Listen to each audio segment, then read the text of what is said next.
morning, wherever you are, you may be listening. This is your Wednesday wrap-up. We got Herb in the house. It is the last day of 2025. We Man, made it. this year cruised by. Yes. I don't know where any of the time went. All I remember is a blur of Wednesday wrap-ups and addicts, Right. and it's the end of the year. Don't know what happened. So yeah, I mean, I guess that's the good thing about the wrap-up, right? Is you can at least go back and see all the things you didn't remember about this year. You'd be like, yes. oh yeah. It'll be my recap for the year. And being that it's New Year's tonight, I'm gonna try and stay up to at least 10 p.m. Maybe 10:30. Who are you lying to? It depends on when the football game ends, you know. 5 minutes after the it's over, whoop, I'm done. Oh man, so there's a lot of goofy stuff that happened this week in sports. So we'll kick it off first with the Anthony Joshua situation. He's obviously the guy that beat up on Jake Paul that everybody excited about. And so his family originally is from Nigeria, right? So he was back there. He's in the back seat of a Lexus SUV. And reportedly, it was a tire blowout that had them hit a stationary vehicle. So two people, they didn't release which car the people died in. I'm assuming it was his. Right. But that part isn't actually clear. But they said that, and of course, the verbiage is interesting because they called it a stationary vehicle, which makes you think that it wasn't just a parked car. That makes it sound like people were in that car, right? So again, the details are a little muddy. That's sketchy. Yeah. Only sustained minor injuries. So he came out of it okay, but two people were killed in that wreck. Yeah. Very sad. And you're reading, it's like he'd only been back in the country like 6 hours, and this is like almost the very first thing that happened, man. So obviously, condolences out to the families, man. That's just us. Yeah, I mean, it's just a sad thing all the way around. Glad that he escaped, serious injury. And it's kind of cool to see the outpouring of support from, even Paul reached out really quickly and was like, look, man, it's bigger than sports, man. I'm just glad he's okay. But just a tragic story, and not that you ever expect these things, but coming off of that, it's like one of the last stories. Like, it's one of those, is this a clickbait story? Like, is this something that actually really just happened? I click on, I'm reading, I'm like, oh, wow. It's just unfortunate all the way around. And you naturally assume it was clickbait because you're like, oh yeah, it like soon as you see the Nigeria headline, you're like, oh okay, yeah, they're sending me some emails. Mm-hmm. But unfortunately, that's what the country's known for now. Exactly. I mean, you feel bad for all the families involved, obviously. And then he was lucky to escape that with with no real injuries. National Champagne Day. See, this one makes sense. This one makes sense, right? Because tonight. So I get that one. You own it. Hey. That's what I was laughing at. Raj, you are one of a kind, buddy. I would be a fired offensive coordinator, though. Or I guess because I don't know anything about defense, that's why I would have been fired. Oh, I'm not supposed to let them catch the ball? My bad. I don't know. I think you would have gotten that part right. Man. What do we play at cover two? I'm like, I don't know. Just fill some of the green out there. Yes. You guard that guy. You guard that guy.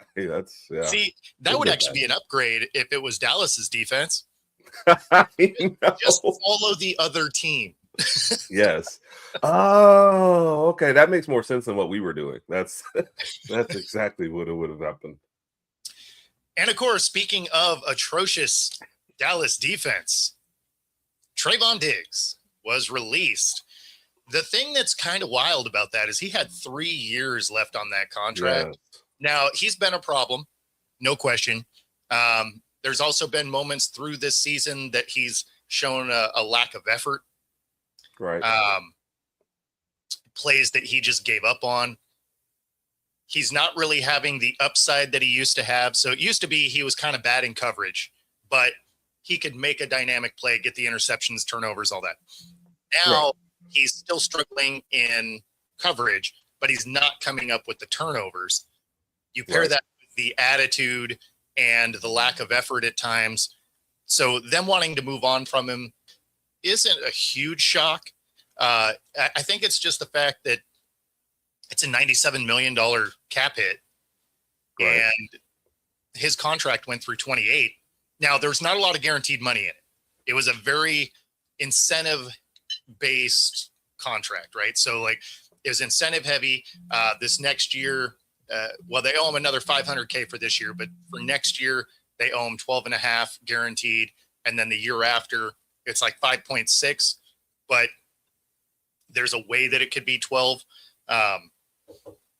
But in the scheme of things, when you see him letting quarterbacks go for, almost $200 million, that's a number you can deal with. Right. But how bad did your attitude have to be for them to be like, hey, you know what? We're just going to like torpedo our team here because you just need to go anywhere else. Yeah. And it was a release at that, right? Yes. Another team could go pick us up. Yep. And they're already kind of circling, and people are hey, is it worth it to have this guy on here? Now, there's a lot of backstory, I guess, that I've read. Rock, I didn't realize he didn't rehab with the team, and that was part of their problem, was him going off on his own and him getting fined. And the hey, I want to play man. I don't like whatever other coverage. Yep. I mean, you sign a big enough contract. I figure as a corner, you need to be able to play whatever we throw you out of there. You might have your preferences. Right. I get that. And it's kind of like you said, and we even talked about it on previous shows. The problem with putting you in whatever coverage you want to play is it's 50-50. Hey, we either get an interception or this guy's getting a touchdown. And there's just not many like in-betweens for us. So I get it. But that was the only thing that shocked me. I had already talked myself into he was gone at the end of the year. But like you said, how bad or how big of a fit have you pitched to get let go with one game left, to where they're like, hey, here you go. Anybody can have you who might want an extra corner for the playoff push. We don't care. We don't care how atrocious our defense is, and we don't care that we have one game left. We don't care about making a showcase of you for one game and maybe trading you. We just want you out of here. Here you go. So, like you said, it's usually reserved for quarterbacks that they really, really need to get rid of at these price tags. But I guess at a little less, you don't mind. I don't know. It was just wild to me, the timing of it. Well, and then are they just giving them up because they're like, hey, you know what? Your attitude's going to go destroy another team. So have at it. And there was just little things along the way. Like when they played Washington, he wanted to stay in town because his family's there. Right. And they're like, no, you got to travel with the team. And he's like, well, then I'm just getting on a plane as soon as we get back anyway. And so it's just, it sounds like it was just friction all the time. And if that's how it is, then I mean, again, moving on does make a lot of sense to me. Yeah. Is it just the Diggs name? Like, does that, it's wild because I didn't hear any of these things, at Alabama, but it makes me want to go back and like just start searching up stories, or we're just saving all I gotta do is ride this out for 3 years and we'll be fine. You know what I mean? It just makes you wonder, did you develop all this the second you got to the league? Can I blame Jerry Jones for this somehow? So no, I mean, they both the brothers have been a problem really throughout their careers. Yep. Obviously, we're going to talk about the other one too. Right. I know we don't want to tease too much, but we also knew kind of at the beginning of this year when the Micah Parsons thing was going on, Jerry Jones did kind of take a dig at Diggs, when he said last time we paid people, they got hurt right away. And it was kind of, you could just tell that he was one of the players in the back of Jerry Jones' mind that like, this hasn't worked out for somebody I got. So now you've made me reluctant for the next person. So I think this is something that's probably been brewing for a little while, a lot longer than I realized. I mean, I think Zeke played a role in that as well. Yeah. Right? Like they gave him a monster contract, and then his numbers fell way off, and then he got hurt a few times, and you just never saw the same effort out of him. So I think there's a few contracts that they paid out. Hey, that just didn't really work. So Yep. And then so that's why Micah Parsons got let go. It's like, yeah, so Mike, it's not you, it's all of them. So we don't want to pay you. So okay. Yeah. I mean, all things being equal, it did kind of work out for the Cowboys, right? Their run defense got a lot better, and the defense as a whole actually got better towards the end of the year. Not great or anything like that, but not the worst, which is where it was. So, you did see some improvement with the moves that they made. So not paying Micah and, all of that. I mean, I guess it worked. Yeah, kind exactly. Of. He wasn't digging digs. Absolutely. Yeah. The thing is, though, is they had kind of a Bengals offense, from last year with how many passing yards Dak had and Pickens and Lamb with the receiving yards. Had you had a halfway serviceable, defense for most of the year, the division at the very least was there for the taking. But you just had too many games that you just blew. And so, especially this feels like a wasted year. Yeah, especially early. That defense in the first 8 games was awful. Right. And then, they make those moves and they slowly got better, but by then it was too little too late. Right. But yeah, that is wild to me, though. 4,000 yards for your quarterback and both your receivers, and you're still eliminated with like 2 or 3 games to go. So yeah, just a waste of a year. Yeah, it's they've been weird to watch, even when they made the playoffs, right? When you watched that game against Green Bay, half the time Green Bay was catching the ball and there wasn't a defender on the screen. Like, it's not like, oh, he beat him by a couple of steps. You're just like, are there guys out there? Yes. And it would be the same receiver to where you were like, Green Bay's just trolling you at this point. Hey, man. Oh, yeah. Run the same route again. Just see if it works. And they're like, it worked. Yeah, it was bad. So yeah, it's like they were playing Madden and only using the one defense on the main screen. They're just like, oh, this is the only button I know. Yes. Remember when you have problems with the touch screen and you were like, it's not doing what I wanted to? Exactly. They were trying to select other stuff and it was like, no, same defense. It's just X every time. You're like,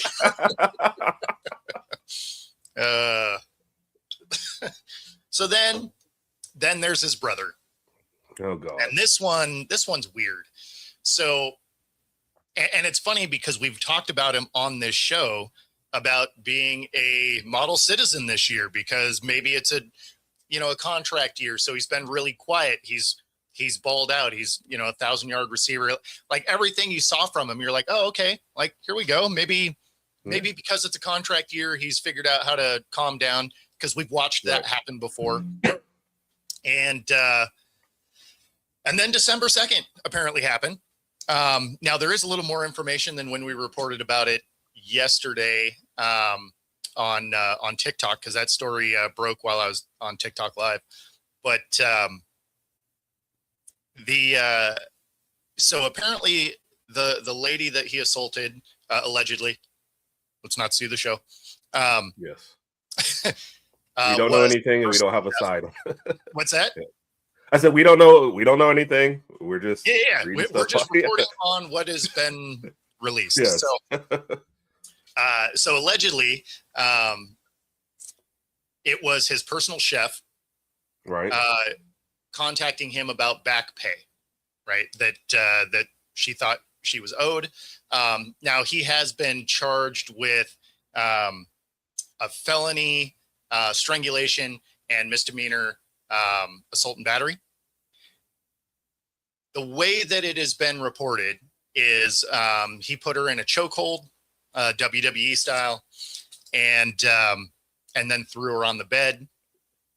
after they had a disagreement about him needing to pay for back pay. And as it's reported, after he let her go, throwing her on the bed, he said, "I thought so," as he left the room. Right. So apparently that was him winning the argument. So we'll see how this plays out. But, his group obviously is saying that never happened. This didn't get reported until the 23rd. Apparently she came forward on the 16th. Yeah. So, I mean, there was some delay in those things happening. So this will be very interesting, especially when it comes to the Patriots, right? Because now you're looking at it as, the way it was released is it said he was charged with it, which means there, litigation's going forward, right? So now we have to see, are they going to allow him to play? Obviously, the Patriots and the NFL have both released statements in the way of saying they're going to investigate further. They're going to help with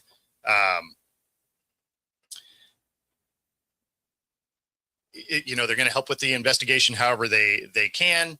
They're not releasing any other statements. They're like basically saying they support Stefon until they know more information. Right. And so the real question is going to be, is he going to be able to play? Will Vrabel allow him to play? Does he want that kind of distraction around his team? The court date is set for 2 days before the AFC Championship game. Right. I honestly don't know how this is going to play out. And Roger, I mean, so the incident happened on the 2nd. On the 9th, she came back to get money. She went to the police on the 16th and then said, "I don't want to file charges," and then went back on the 22nd and said, "Okay, I do want to file charges." Yeah. I don't even know how an investigation gets run at this point. I mean, unless he has a camera in the exact room that it happened. I mean, to me, the investigation is you ask him, you ask her, and you're just kind of like, I don't know. Because it was also 2 weeks afterwards. So that even bruising, might not even be there at that point you can prove. So I did read in one of the stories, and I'm sure everybody saw this little blurb. They're already working on a monetary settlement. Of course. For him. So it's kind of one of those, and you always talk about if you don't have film, I mean, if you don't have tape of it, does the NFL move very, very slowly?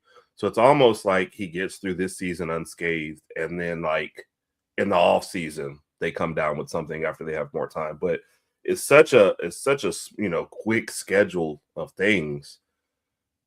I know we always like to err on the side of the victim, and I totally 1000% understand that. But this one is a little bit trickier than others. Well, this is definitely a he said, she said situation, unless there's stuff that we haven't seen, right?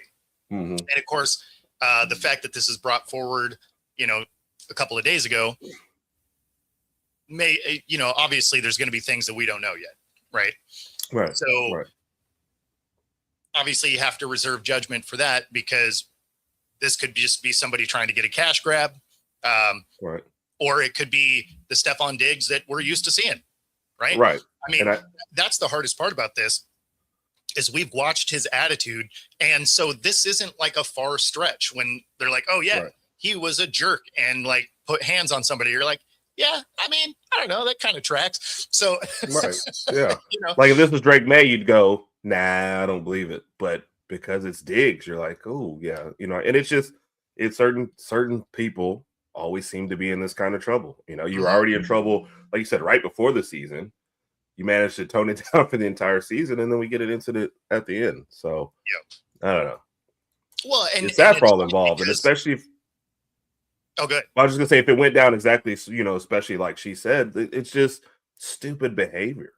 Just pay them and move on. Even if you didn't like the price, pay that one time and never use them again. But I don't understand. And I thought they had an ongoing relationship about this. Like, she did stuff for him all the time. So I don't get how it escalated this one time. It doesn't make sense. Yeah, allegedly escalated.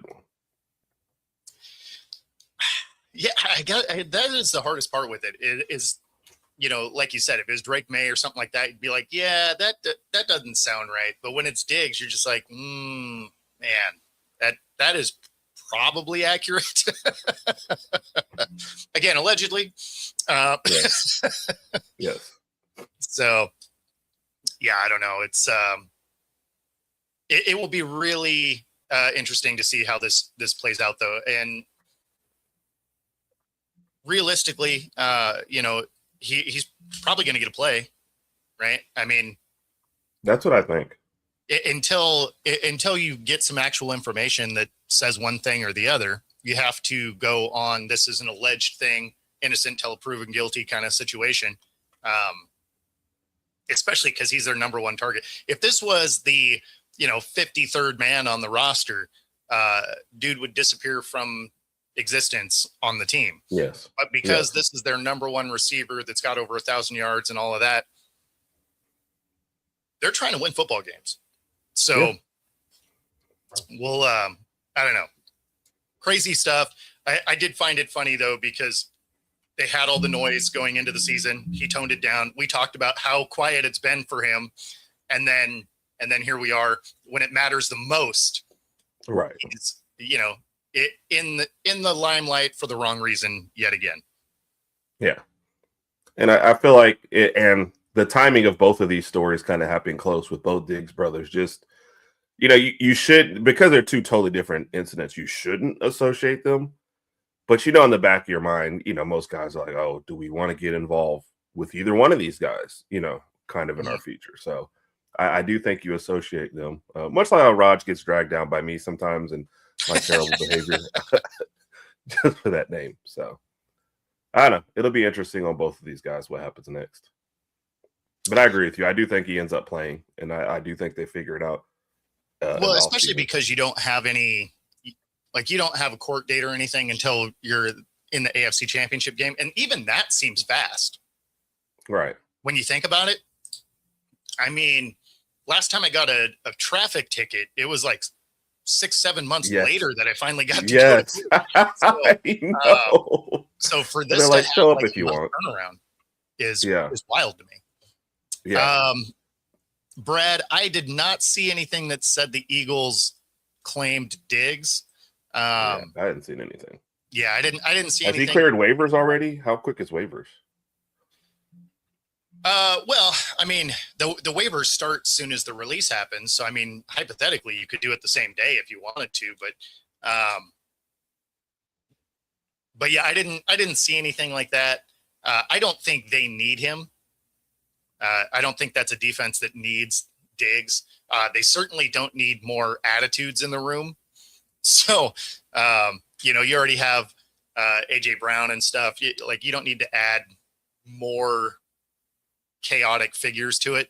In a way, it would be kind of funny, but I really don't think he would help that Eagles team very much. Yes. You're like, hey, only room for one malcontent on the team. We've got AJ. We got to deal with him every day. Exactly. So, CBS Sports put out a list of 5 teams that could, best landing spots. One of them was the Patriots. I don't know that that's what they're. Let's do. Man, let's get the Diggs brothers together. Oh my goodness. That sounds like that'll work out amazingly. Yes, Drake May just sitting over there like, I just want my release. I'm good. I'm good. I'm out. And it's funny because I actually thought Stefon was going to go to the Cowboys. So I did think that the brothers were going to play together. I just thought it was going to end up being in Dallas. What's up, Nick? What up, Nick? So, yeah, I mean, the Patriots really don't need them though. Their defense is actually good. Yeah, I haven't, like I said, I've just clicked on it real quick just to see while we were talking about it here. So I haven't read the reasons why. I just think that's funny. What other teams are on there? They've got the Commanders, which is weird. I thought it would be all like playoff teams if you're getting them right now. They got the Bears, what did I say? The Patriots, the 49ers, and the Packers. Washington's probably the only one that actually makes some sense. The other ones, the other ones already have good defenses. Like the last thing you need is a corner that doesn't cover very well on a defense that already does a decent job. Now Washington, based on the injuries and all of that, now obviously they're out of the playoffs and it doesn't matter, but I think the playoff end of it was just because he wants to go to a contender, which, yeah, of course, why wouldn't you? Right. The problem with contenders is most of them kind of good to go. Now you could see, Washington. I could see maybe like the Lions because they keep getting everybody hurt. Now at the same time, he gets hurt too, so I don't know if that's really like legitimately since he signed the contract, I don't think he's had even a stretch of healthy games. It feels like he hasn't really been out there. I was thinking more playoff teams because, like, if you're Washington, you don't want to claim him now because I think you're on the hook for the last salary of the last game, and then it's done anyway. So I was thinking more contenders because if you were going to claim him now, you want him for the playoffs. Otherwise, if you're Washington, sit and wait and see what happens. And then, if that's somebody you want to deal with in the offseason, that's fine. But and he made clear waivers, honestly. Right. So, and then anybody can do whatever they want. Whatever. Yeah. But and I haven't looked at the waiver order. Because I mean, obviously that probably plays a role as well. But I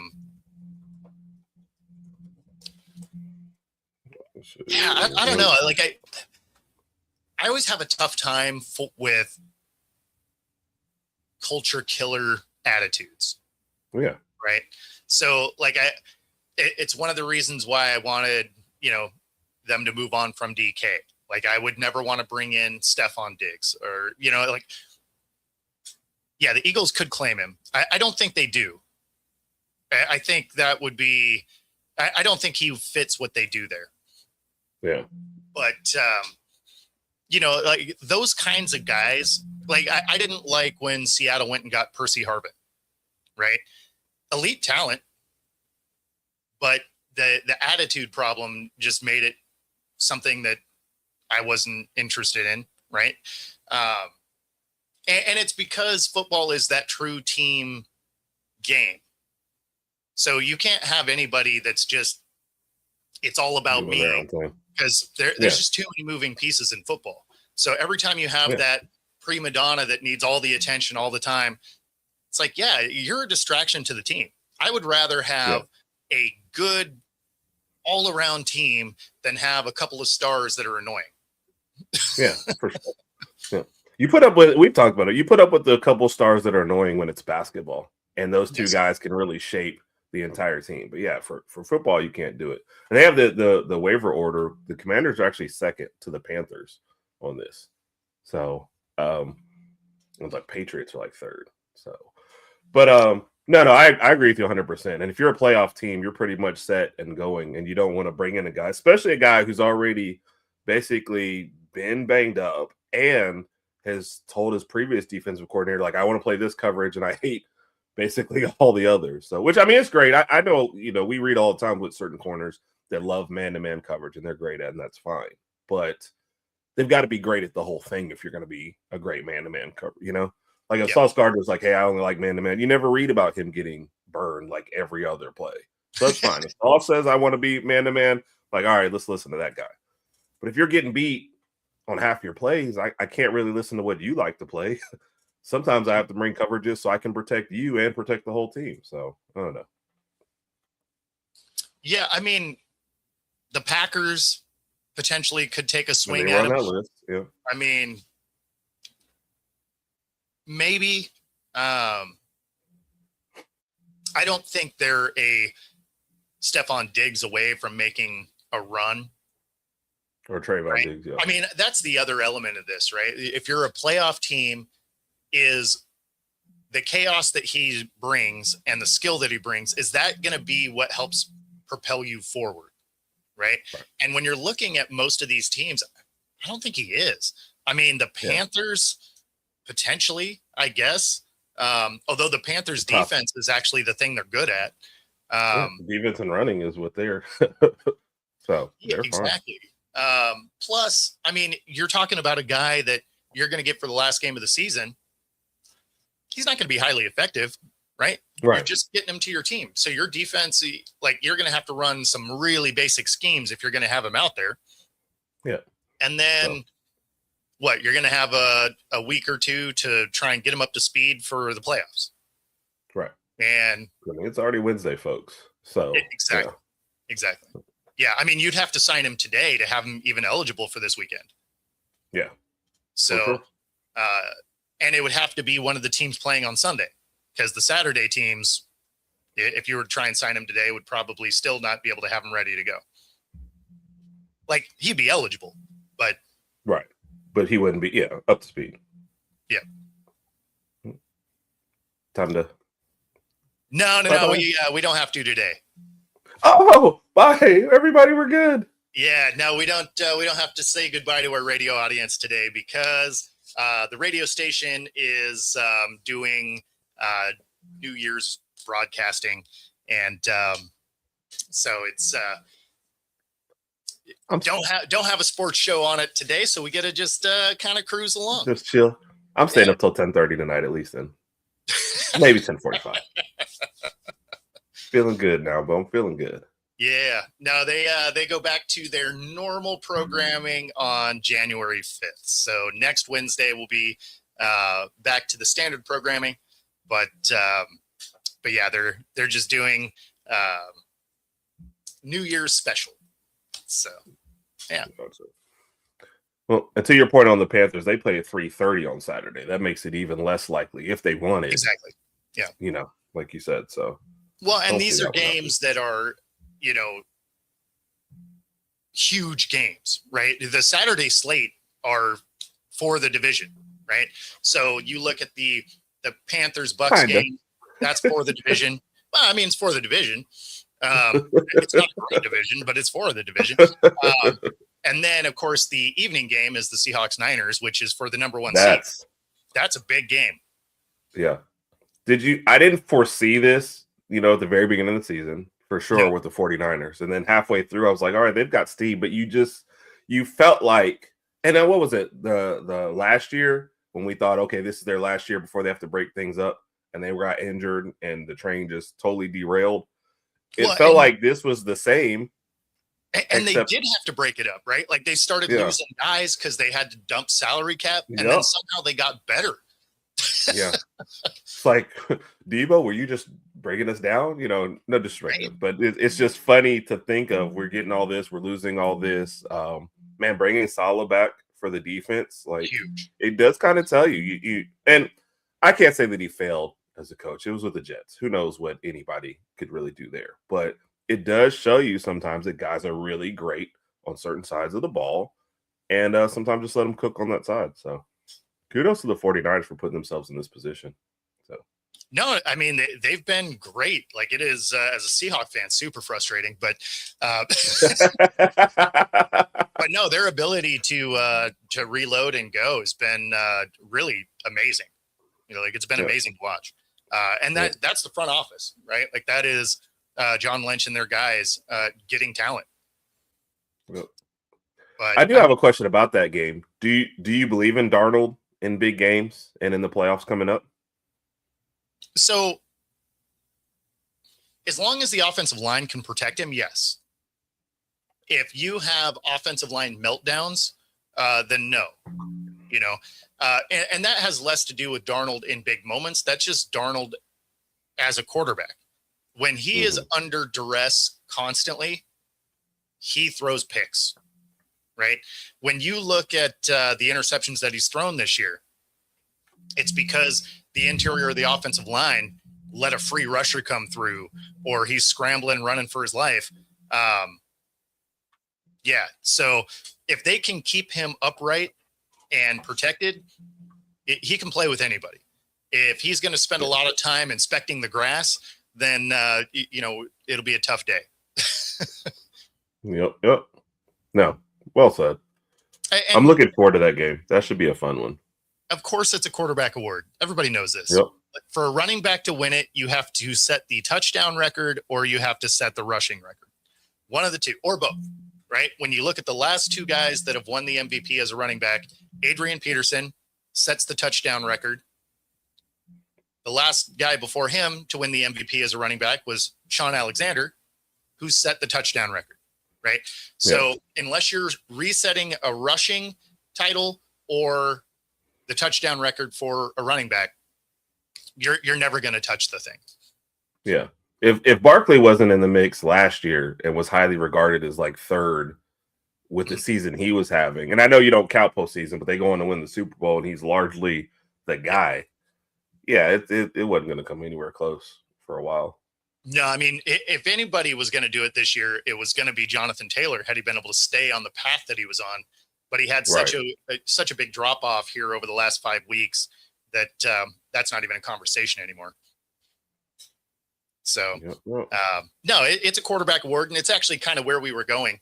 Is that meltdown on Monday night for Stafford? Does that pull him out of the running? Because that's what killed Jared Goff's MVP run. Right. He had that 5 turnover game. Now they still won that game somehow, but that really kind of crushed his MVP run. And so for Stafford to come in, the numbers are really close to Drake May, right? Right. But he comes in, has 3 interceptions. One is a pick 6, and when the numbers were close and he hadn't had that meltdown game yet, I thought Stafford was the guy, right? Because if the numbers are close, then because it's a voting game, I thought it was going to be a legacy award. They were going to give it to Stafford just on principle, right? Right. He's had such a good career and all of that, and he's never won it. And so I thought it was going to be sort of gift wrapped to him if the numbers are close.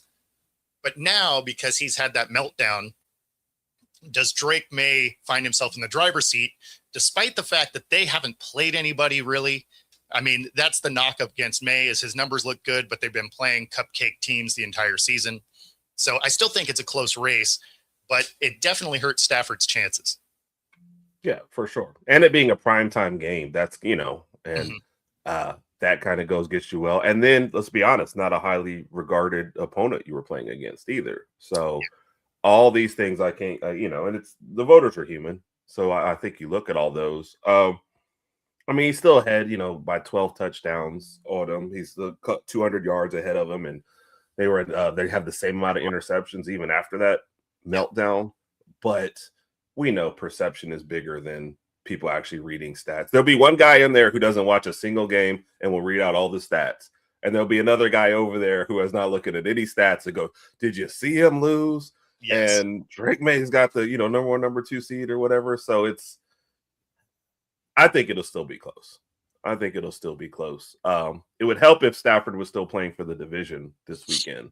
So I think that kind of knocks it down a peg. But now if he comes out and has like a 5 touchdown game against Arizona, and that's the last thing in your mind from the Rams, because then the voting, begins, then I think he gets back in that driver's seat. But because the voters are so reactive about the last thing we watched, yes, it'll be, I don't know. I don't feel confident that he wins it, other than the fact that I think the legacy award element of it comes into it.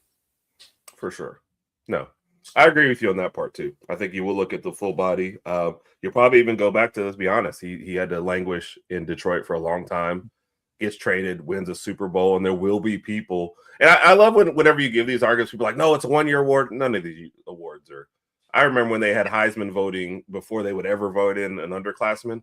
And this guy's a junior, like, look at his career body of work. And we're like, that's not how this is supposed to work. But people will still bring it up. So you're absolutely right. They're going to look at it and say, Drake May probably has other chances. Exactly. Might be one of Stafford's last times. So no, it happens all the time.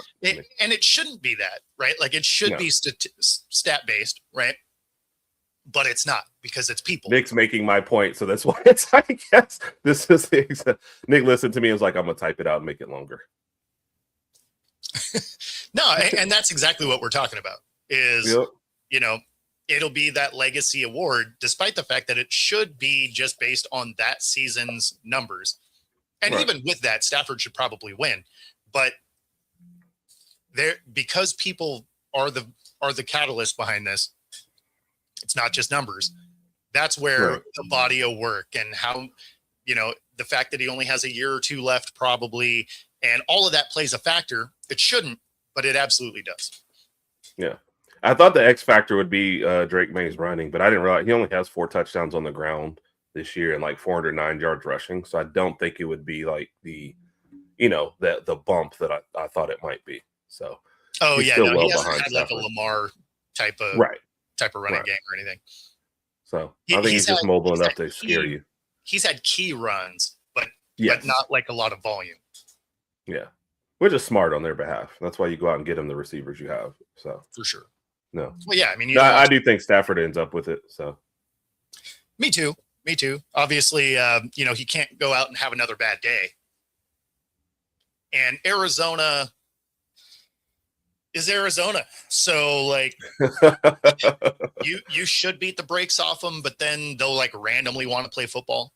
So yes, very at this point. That's a team that's really frustrating. Like, especially if you're an Arizona fan, they have to be the most frustrating team to watch ever because there's talent on that team and nobody knows how to use any of it. Yes. Like strategically, they've done, in the draft, they're like, here's a need. Let's get this particular player, hey, let's go out and you need a number 1 wide receiver. Let's go ahead and draft high, the most highly regarded receiver in this draft. Like, it's like they're making the right decisions along the way. And then it's just, I don't know. It's another reason why I think Gannon is probably time to let go because we don't even, when you look at it and you think, look at the rest of the division. Now look at you guys, and your backup quarterback on his like 4th or 5th team seem better than your starting quarterback at times. You can't unlock your prized rookie. So he has one good game and then like 5 bad ones in a row. Nothing seems to be working. It's like you got 3 different puzzles. You've all thrown them together and nobody knows like what goes with what. I don't know. It's maddening. But you look at the team and if you start rattling, you're like, oh, they've got talent. Yeah. So it's not a talent thing.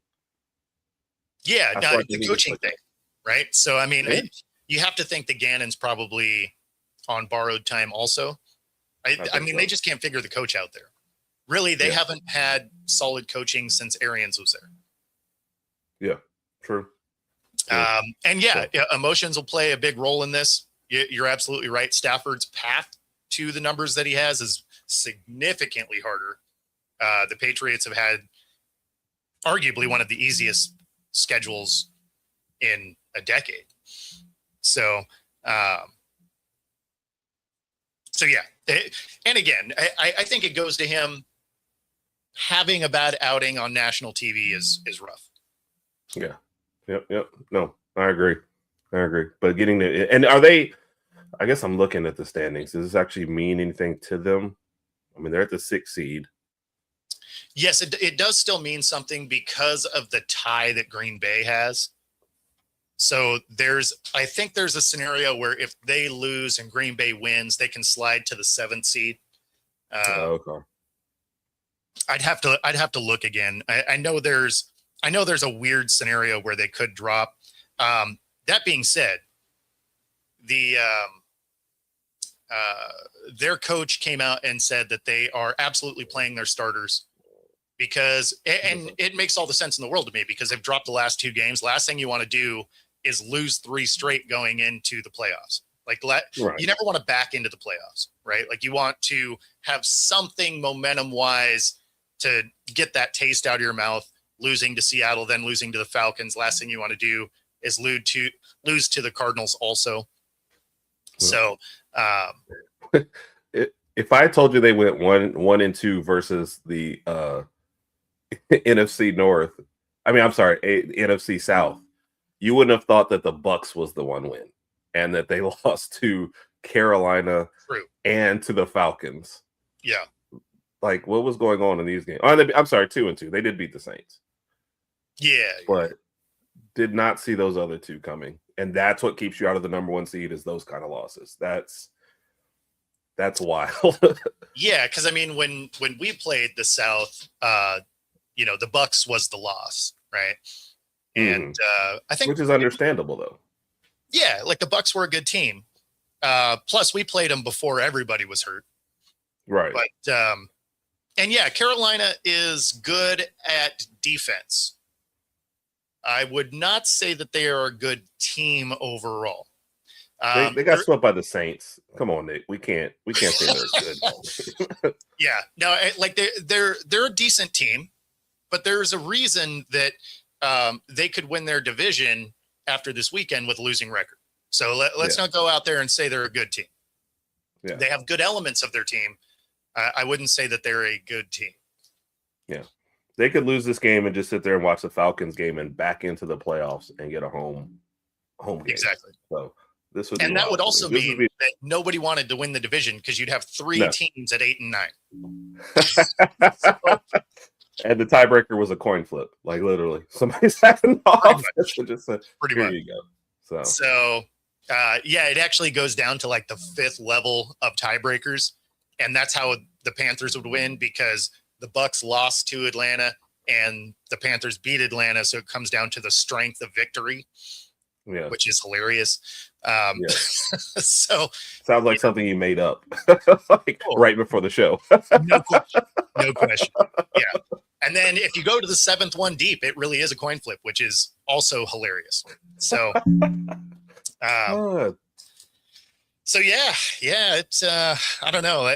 That's a weird division that nobody wants to win, but somebody's gonna. If you're going into the playoffs, like that's the team you want to see, whether it's the Bucs or Carolina. That's got to be, the setup you want. Coach of the year, that's got to be Vrabel. I don't know that it's necessarily particularly close outside of that. I don't know. I like Shanahan just for what he's done in keeping that team together. So I would like either. Now I'm a Vrabel guy, so he would have my vote. But just the fact that I've counted out the 49ers several times, I could see Shanahan in that mix. Yeah, I think it's because the Patriots went from worst to first. Right. And not just worst to first in the division, but like in the conference, right? Like you're going through this last weekend with the number 1 seed still on the line. Yeah. So, but I listened to a very well-respected media person, who I think is the greatest. And he's told me several times that the Patriots haven't played anybody this year. So they sure haven't played anybody. What? You can't argue with this guy. I'm just telling you, he knows his stuff. That's where they haven't played anybody, but at the same time, you have to beat who's in front of you, right? I mean, you don't need to pick your schedule. So, like, I agree with myself, but it's so. That's where it's tough, right? Because when you look at it for voting purposes, that's what you're looking at, strength of schedule and all of that. But you can only penalize them so much because you can only play who's on the schedule. And they have beat teams like Buffalo and now, majorly flawed, whatever. But sounds like an Indiana fan. What's up, Alex, man? Good to see you, man. No, I'm just giving you a hard time. No, I love Vrabel. I didn't like the way things ended in Tennessee. I think that was a major mistake on their part. So I absolutely love him. I just think Shanahan does deserve some credit for what he's kind of kept together with the 49ers. No question. Well, especially in that division. Ben Johnson as well. You're absolutely right. He's done some great stuff with the Bears already.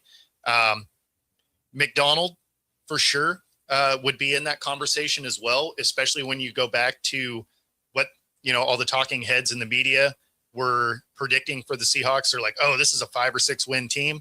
So clearly they were right. And I mean, they did win 5 and 6, right? So I mean, they've outperformed what I thought they were going to be. I thought they were a 10-win team. And so, I mean, they've just been balling out. So in my mind, you had let Geno go. I didn't realize you actually got a 3rd rounder for him in a trade.